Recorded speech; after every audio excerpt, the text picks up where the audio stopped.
Good day all, I'm RobotnikHolmes. Don't wear that out. Yeah, don't expect too much out of this video. I'm just recording footage for the Sonic Quest review. Whoop-de-doo! By the by, why don't I get an intro card? Hopefully nothing out of the ordinary or weird will happen, especially if it concerns my ambiguously evil counterpart. What is up, motherfuckers? Well, nothing's up at the moment, but the TV sure is reacting weirdly. I'm sure it's fine.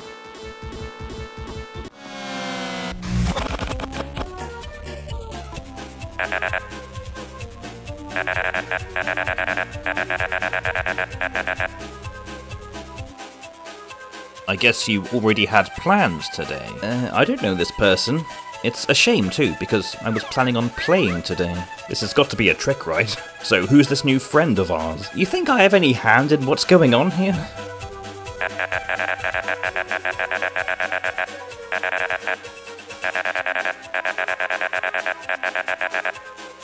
Do you think it's a cliche to have weird people randomly hijack your TV while making a review? I swear to God, if you don't talk normally, I'm gonna punch you right in the dick.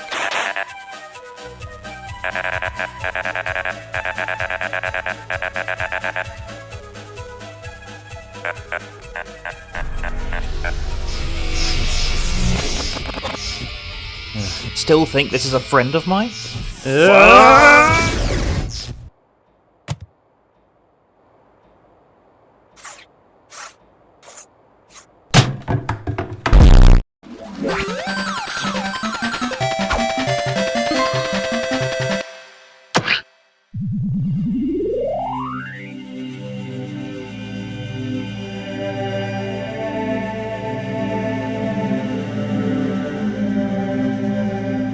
Good day all.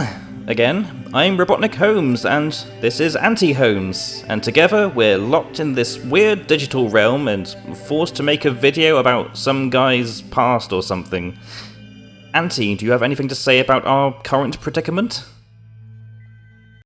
I'm sure you've heard of Sonic and Knuckles, the other half of Sonic 3 that had to be released as its own game because the whole thing couldn't fit into one Mega Drive cartridge. This game was released a couple of years after the fact, and that's kind of in line with the comic adaptations here.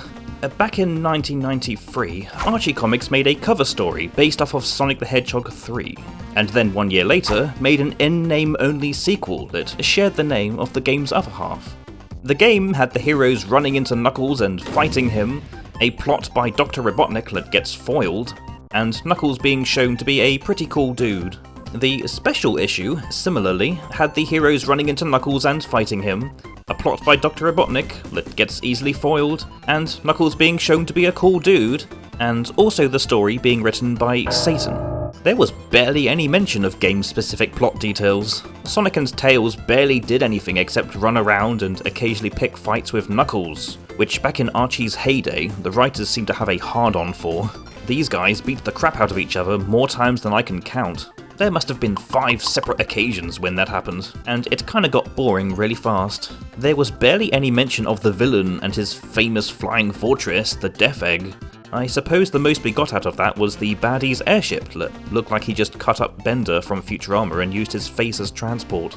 Yep, it wasn't until 1996 when we finally got a spiritual successor to the events of the game, and this thing was hyped up big time back in the day.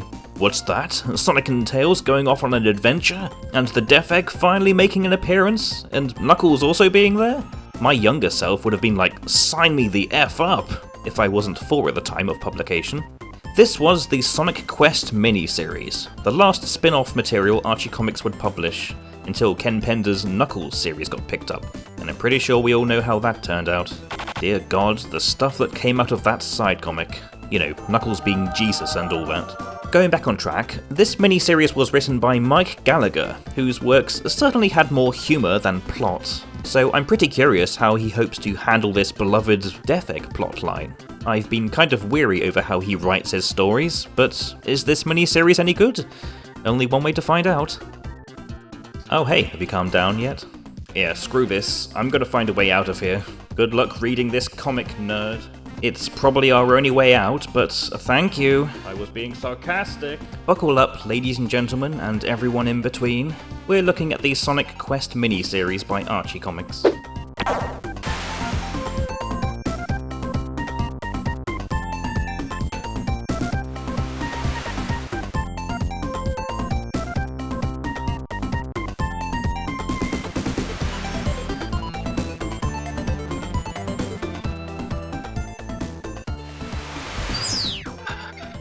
Before I go any further, I would just like to take a minute to ponder over whether these covers are decent or not. On one hand, yeah, Tails carrying Sonic through the air with his amazing spinning tails is truly an iconic image. It's a thing you can do in the games this miniseries is adapted from, and that's all well and good, but my problem isn't with the illustrations of the heroes, it's all of this in the background. I sing my praises for Spaziente's pencils quite often, but what's up with the cast here? Are they merging into an amalgamation or what? They barely stand out from each other. I'm sure it was nice of them to show us how many polygons they could give King Max though, in this comic book from the 90s, which is entirely in 2 dimensions. They include the big old death egg in the background though even that is awkwardly covered up by the title. I wonder if this is a sign of things to come. So, there's a few things that come about in between issues 37 and now. For one thing, Sally Acorn and the others have successfully saved King Max from the Void, and as fans of the SatAM cartoon would know, that is a huge freaking deal. Apparently the whole time he was imprisoned in there, he had been going about being an evil force of nature, ruling the Zone of Silence through terror, and ordering around doofy green toadies, who may or may not have been the cause of his change of persona. I don't know, it's really confusing, but I just blame bad writing for that. King Max also fights Sonic as a Black Knight on horseback, 13 years before the game came out. Right now, he's become a vegetable since being freed from the Void, no doubt due to his body having an allergic reaction to the new atmosphere. Let's get into the issue proper. Alright, part 1, Scrambled. Starts off with everyone's least favourite spy skunk, Jeffrey St. John, being sneaky as he heads into Knothole Village. That is, until he is stopped in his tracks by a flying hedgehog. I hate it when that happens. Our hero Sonic picks a fight with the dude, thinking he's being the suspicious type, but before they can get into a scuffle, oh god, Sally's here, and she's with these two, so sing along everyone. Sally breaks them up from fighting. Sally's still getting over the fact that her father is a half-crystallized vegetable, even after receiving treatment from the best doctors around. Nobody else in the village knows of his return, and it would be really embarrassing if they saw him now, so Sally entrusts Jeffrey with guarding King Max with his life, which he is all set to do. There's a bit of shenanigans with the heroes trying to get old Maximilian back, with Sonic even going so far as to bring along the 1 millionth power ring, which works about as well as you'd expect. We know you're rich, Sonic, stop showing off. The mention of rings does spark intrigue among the group, and Sally recalls the time they found the true Lake of Rings, and that other time Sonic and Knuckles got into a fight. The freedom fighters are split off into teams, so everyone sets out on their mission, just in case Dr. Robotnik decides to do anything dickish in the meantime. We cut to said villain, along with his lackey of a nephew Snively, doing something dickish. While Robotropolis is being repaired after it exploded in issue 40, Snively is put in charge of cleaning up, while Robotnik himself goes off to see how his latest Doomsday project is doing. He hops into his Eggmobile and flies off, telling Snively not to let the power go to his head like last time. That's pretty poggers of you, Sniv, my dude. Of course, he gets a freaking power rush the very moment his boss is out of the picture, and he has the nearby SWAT-bots serve his every whim while he lays about. Brilliant plan there, you literal dildo. This allows Sonic and Tails the time to shoom nearby, investigating the bomb site that previously held the portal to the Ring and Chaos Emerald dimension Knuckles fought him in. A whole bunch of powerful pickups would certainly help them in their King-related situation, but instead of an interdimensional portal, they find that it has been sealed off by a hard metal door, which is no doubt Dr. Robotnik's doing. Instead of trying to break through the steel like he'd usually do, Sonic thinks that the local extra, namely Coral Condor, will be able to help them open the dome, and he does the extremely smart move of letting the literal child guard the thing by his lonesome. It's a shame that the blue blur is gone now, because he misses the dome to the other dimension open up, and a long tube shows up and inserts itself into the portal. The place where it's coming from is ominously obscured by dark clouds. The tube sucks up all the rings and stuff, and Tails finds himself getting sucked in along with them. Talk about being in the wrong place at the wrong time. I like how he's holding onto the edges of the comic panels. The humour in these stories is never not tongue-in-cheek, but I can appreciate visual gags like this. Sonic soon arrives at his destination, where he expects to find a freedom fighter group, but instead finds nothing but an empty canyon. A dead, silent canyon at that. While looking around, in the distance, the sun starts getting blocked out by a large, curiously oval-shaped mass. This is little to the hedgehog, as he's distracted by this super quick thing dashing around at really fast speeds. Wham! It's revealed to be Coral Condor, now a roboticized slave to the villain, and our hero is knocked out cold.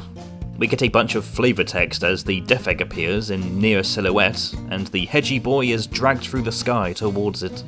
Dr. Robotnik is shown with a SWATbot lackey, where the former chastises the latter for having the tube bring in debris and adding more excess weight. You can't have a Gallagher story that doesn't have the dude destroying his badniks for any given reason. Yeah, that was to be expected. The villain goes about giving an evil speech about how he intends to use the Flying Fortress to mass roboticize everyone on the planet, and the panels become increasingly more zoomed out towards the station's exterior. And this issue ends on a splash page, finally revealing the Death Egg in the clouds, half blocking out the sun and looking pretty fricking awesome. The best moment in the entire issue, I'd say. Issue number 2's cover is much cleaner and better drawn. I admire the detail put into the surface of the space station and the looming threat of the Robo-Condor in the foreground. There's a little Knuckles down there. This is cool. I also like that the image of the plot synopsis is also the villain ominously pushing buttons, even if the writing and font style really hurts my eyes. Part 2, Poached, shows us an ominous image of the Death Egg looming through the clouds and, while still under repairs, goes into position to turn everyone on the planet into Robotnik's metal minions. Robotnik checks up on Snively to see the progress of the city's reconstruction and the handling of the freedom fighters, with the dude obviously nervous because he's handling literally none of those things. Also, quick note, the synopsis shows us this before the story starts, just to give us an idea of what Snively does when his boss isn't around. Thanks. Apparently, the villain needed the magic rings from earlier to make a chainmail pattern around the exterior of the Death Egg, protecting it from any harm. Jeez, show don't tell, Gallagher. But the real thing he wants is the Chaos Emerald. Yeah, the thing keeping Angel Island afloat. Still dumb that during publication the writers couldn't tell the difference between the 7 Chaos Emeralds and the singular Master Emerald, but I think that's enough ranting for now. Stop it, me. Meanwhile, Tails is left stranded in the base's excess baggage compartment, having survived being sucked into the Death Egg, and he stumbles upon the previously discarded SWATbot among the rubbish. He decides to hop in and control the bot from within, and it proves to be the perfect disguise. And he gets out of the hazardous situation involving the debris being ejected from the flying station. I won't question how he... you know. While all this is happening, Sonic's still being flown through the air by his kidnapper, and it's revealed that, retroactively, the hedgy boy was just faking being unconscious earlier.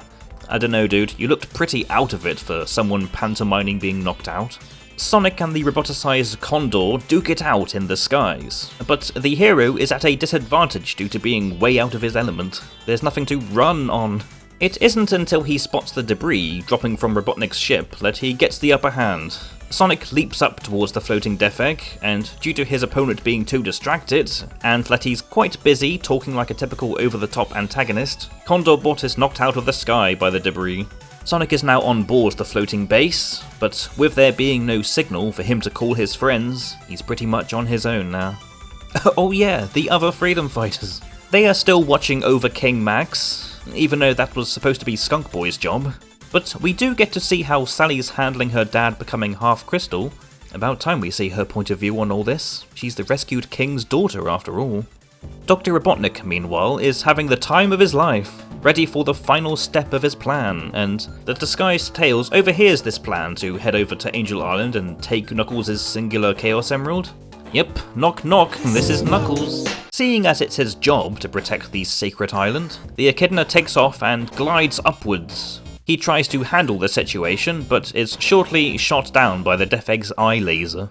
It also looks like he's being sprayed by raspberry jam. Knuckles is in good hands, despite crashing back down to Earth, as the valiant Chaotix and Archimedes are here to help defend the island. From what exactly? Well, giant robots from the sky, of course. Yeah, 2 burrow-bots are sent down to the island via parachute, and they start to muck up everything on their way to steal the echidna's shiny jewel, or rather 2 Chaos Emeralds, because Knuckles still has that spare one he got from that alternate dimension, and oh, I hate the confusing lore of these old issues so freaking much. So the Chaotix split up and fight the giant Badnik, using their mighty strength, fire-breathing skills, and trees! Lots and lots of trees. Careful guys, there's not going to be any nature left on the island if you're just going to stab robots with them. Meanwhile, Sonic, yeah, remember him? He's busting his way through the base, leaving dead SWAT-bots in his wake, and finally discovering the oblivious villain in the control room. He also spots the disguised Tails, about to make a run for it. I sense an accidental confrontation coming. That's for the next issue, I guess, because the next thing we see is Robotnik making his giant fortress crash down onto Angel Island and make it sink into the sea. The Chaos Emerald tries its damnness to keep the thing afloat, but the Death Egg starts to tip the island to an awkward angle, and then everything goes tits up as everyone is almost thrown off the island by sheer force. The Chaotix grab hold of apparently really epic grass. Archimedes just denies that anything can outbeat the power of the Chaos Emerald, and Knuckles slides right off the island. No thanks, Mighty, I want to die. Knuckles overlooks the island, slowly being pushed into the ocean. Everyone's gonna die, and the Chaos Emerald will be lost if Knuckles doesn't do something fast. Golly gee, how will our heroes get out of this one? Part 3, Over Easy. Oh, they're freaking egg references. Okay, that's pretty clever. Sonic immediately scraps with the SWAT-bot disguise of Tails, unaware that he is spin-dashing and kicking his best friend. It isn't until Sonic stares at his friend's arse that he realises that he's doing an oopsie. But he is quickly forgiven, and the two find that saving Angel Island from being submerged is the more important matter at hand. Sonic spin-dashes away to take Dr. Robotnik head-on, but the villain had planned for this stealthy attack, and the Hedgehog is trapped in a glass prison. And it has poison gas seeping in. God damn. Good thing Tails is here to rescue him in the SWAT-bot suit. Kinda reminds me of that scene in Sonic Lost World, but without the brainwashing. Wait, Tails was right behind Sonic before the glass walls appeared, but he decided to go around and fly around the front of the ship to break in? I thought I was going crazy for a moment, but then I read that the glass is unbreakable, and he was aiming to destroy the console controls. Robotnik makes his getaway after monologuing for an entire page. Apparently, he has a spare control room in case this happened. And the Death Egg goes into the sky, allowing Angel Island to go back to a more suitable altitude. Knuckles orders the Chaotix around and says that if Robotnik ever attacks the island again, he will be ready. And that's the Echidna's role in this miniseries. We're not seeing him again until next time. Bye, Nux. Try not to be a dumbass. Back in the Death Egg, Sonic and Tails are confronted by Silver Sonic. Yep, that's Silver Sonic. Only here, he's much bigger, and apparently based on data that Robotnik kept after Sonic was roboticized that one time. Our hero gets his butt handed to him, but at some point in all the fighting, some live wires are exposed on the ground. So the Silver Sonic mech goes and stomps on the real Sonic, but it instead gets electrocuted, completely shorting out the giant robot and putting it out of commission. Now, you're probably thinking while reading this, like I was, that there might be a confrontation with a Death Egg robot, as is the tradition with like 5 games at this point. And you'd be half right. Dr. Robotnik goes and gets changed after seeing his greatest creation be felled so quickly. And he changes into a Death Egg-themed version of his regular suit, dubbed the Exoskeleton. It apparently draws power from the station itself, and I'll admit, I didn't see this coming, but it sure as hell looks good. It kind of makes his face look like the moon from Majora's Mask. When the villain returns to fight his nemesis, he finds that Sonic has somehow found a way to control the giant Silver Sonic from within. I don't know how exactly he's able to do this. He's not a freaking necromancer. But hey, if an inexperienced kid can somehow hotwire a robot to be his body armor, then I guess the main hero can inexplicably commandeer a giant one. And so, another big fight scene occurs, with Robotnik flying around and Sonic decking the villain in the head. This is probably the first time we've seen Sonic and Robotnik in a straight-up fight in this comic. And with their enhanced suits, they both seem to be pretty evenly matched, both in terms of power levels and in how much they love spouting corny comic book dialogue. The battle doesn't last forever, thankfully, and Sonic is able to chuck the villain out through the ceiling, right when Tails arrives and explains that he, somehow, set the Death Egg to self-destruct. But the damage caused in the mecha battle made the base unstable, and now there's no telling when the base is gonna explode. On their way out, towards the escape hatch, the two stumble on a collection of rings that Robotnik scooped up earlier, and now they have fulfilled their mission to get a cure for the crystallized king back in Knothole. Huzzah! Mission success by total happenstance. So the Death Egg explodes up in the stratosphere, its destruction heard all around Mobius and the floating island, and pieces of it crashing harmlessly back down to the planet. Please, dear God, can one of them just crush Archimedes? Yeah, just like... The heroes are led to believe that the villain perished in the explosion, but that theory gets busted in the exact same page. Sonic and Tails return to Knothole to aid the king, while Dr. Robotnik parachutes down to his city, Snivopolis. Snivopolis? Yes, Snivopolis. I guess it's only here to be the bookend of the beginning and end of this mini-series. This thing finally ends with Dr. Robotnik crashing through the window of Snively's office and landing right on the dude, while Robotnik yells at how his city's aesthetic has changed and looked less grim and dark. Snively is cartoonishly flattened against the villain's backside. Not the ending image I was expecting to see, but certainly one that encapsulates the problems I had with this miniseries. Oh, hey Auntie. Did you find a way out of this weird TV world we were taken to? Pissing hell, I don't know, man. How do you handle these stupid situations so calmly? Hey, it's okay. We'll find a way out. I'll just finish up this review and then we can barter with our weird, shadowy captor. Speaking as somebody who's played Sonic and Knuckles on the Mega Drive, or Genesis everywhere else, I didn't like this miniseries very much. Its story was alright, and it was written rather well, and it had a couple of pretty good panels showcasing the villain's deadliest weapon yet, but the character dialogue needs to chill the frick out.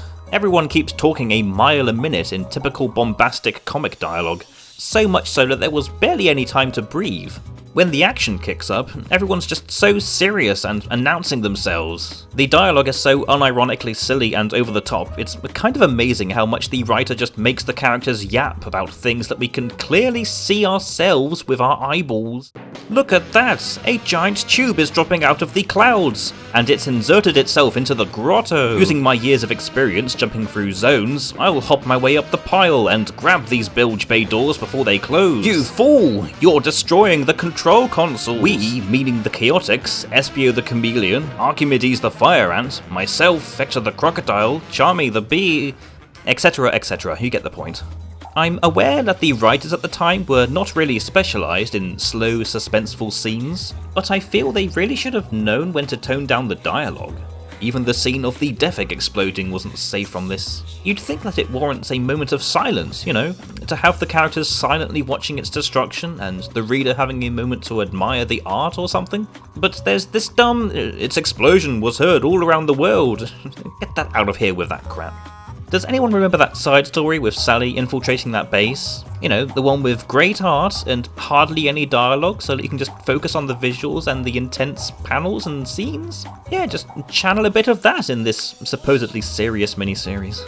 On a related note, there's a lot of show-don't-tell things that really plague Gallagher's works. This story is meant to be different than the other typical Robotnik makes a mech and the heroes stop him kind of deal. And yet it still feels like a typical light-hearted plot. The most serious this miniseries goes is Angel Island being pushed into the ocean, the Death Egg said to have mass roboticization properties, Carl Condor, a character who was never even mentioned until Sonic sought him out, being revealed to have become a scary robot condor, and yeah, that's about it. You could tell me this story took place in a standard mainline issue instead of a specialised miniseries and I'd probably believe that. I know this whole story is about Sonic and the Death Egg, but I can't help but feel bad for the character of Princess Sally, or rather the lack of character. She just had her father rescued from the void, and the comics barely showed us how she was feeling, or what the others were going to do about the king's worsening conditions. Sally just cried in the background, and the dialogue didn't help either. Gallagher can't write an emotional scene for crap. But yeah, as a story that's meant to be higher stakes than usual, it failed spectacularly. But that's not to say that there's nothing to get out of this. For what it's worth, the jokes were kind of funny.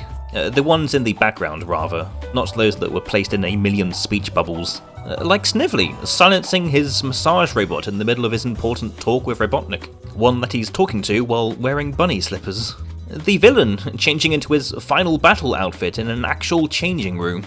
And the king fainting after the 1 billionth power ring fails to make him better comes to mind, even if it's a little tasteless.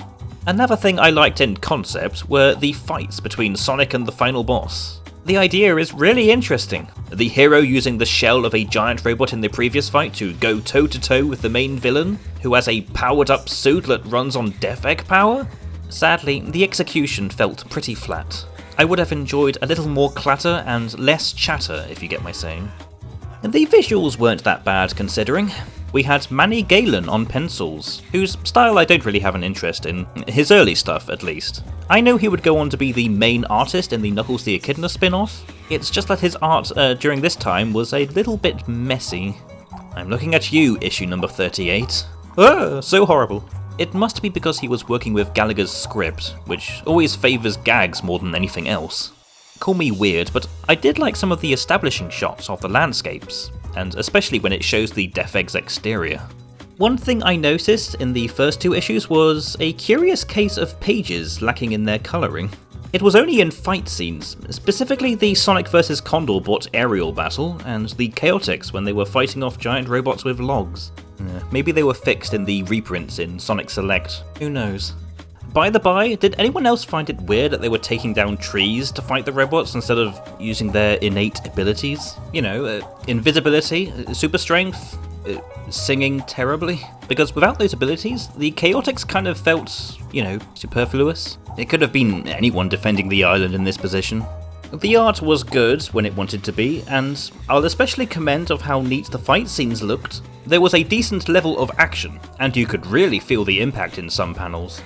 I guess I can finally understand the reason why Archie Comics stopped making miniseries of the Sonic property at this point. Perhaps it would have worked best as a mainline 2-parter, but either way, I've talked my butt off for enough minutes, so let's get to the scores. Issue 1 did well in establishing the plot, and the art was decent, so I'll give it a 6 out of 10. Definitely the one with the most focus on plot and the emotional core of the characters. Issue 2 was a little less engaging, so it's gonna get a 5 out of 10. There was a bit more character, but the plot was mostly an excuse for the characters to meander to their places for the finale. Issue 3, it was about the same, so 5 out of 10. The fight scenes were terrific, but the dialogue and lackluster ending really didn't sit well with me. Would I recommend the Sonic Quest miniseries? Not really. If you're a fan of the games, you will certainly recognise some elements, but if you're new to the series, God, don't even think of starting here. The last thing this comic needed was confusing more fans who'd want to get into the series, right? God, your reading puts me to sleep. And yeah, that's my review of Sonic Quest, weird shadow person. Can we go home now?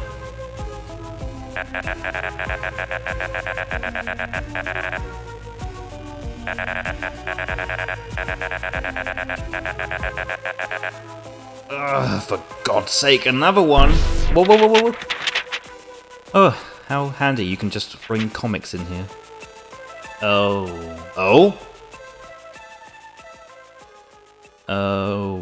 fuck.